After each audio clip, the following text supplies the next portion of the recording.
I'm Rico Hizon. We kick off the final months of 2017, and here's our calendar for the week ahead. Lots of rate decisions, with Australia's central bank deciding on the cost of borrowing on Tuesday, followed by India's Reserve Bank on Wednesday. Also midweek, we'll be finding out more about Australia's economic performance. And rounding off the week, trade data from the world's second largest economy. Earlier, I spoke to economist Peter McGuire in Sydney, and I asked him if Australia's central bank will keep interest rates the same. At the present time, you'd have to say they'll probably keep them at this record low. The reasoning is we haven't seen inflation take off, and we've seen wage growth actually decline. So we're not saying that it's that robust. High house prices on the east coast of Australia, and we feel as though that 1.5% will stay for this month. But the Australian economy, Peter, continues to grow.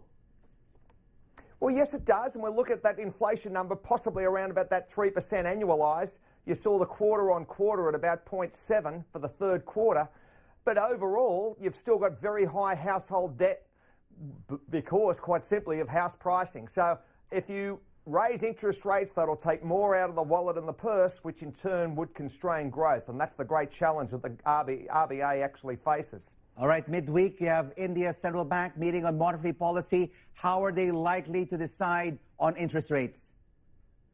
I think they'll probably stay where they are. You're looking at an RBI, you've got the GDP running at 7%. They've got a couple of issues over there. They've got the demonetisation and naturally the introduction of a GST. So they're very, very large issues that have come to play over the last 9 to 12 months. And moving forward, I think they'll probably keep rates where they are. You might even see a rate rise sometime in 2018, but I think the jury's out at the moment, and I feel as though they'll probably stay where they are. So your outlook is for Australia and India to keep monetary policy on hold, but last week South Korea raised the benchmark interest rate. Could this put pressure on regional central banks if the Fed tightens again this December? Well, yes, it could, and I certainly take that on board, and naturally that'll underpin the US dollar strength. Probably be a little bit better for the likes of, from a trade perspective, be it Australia and India.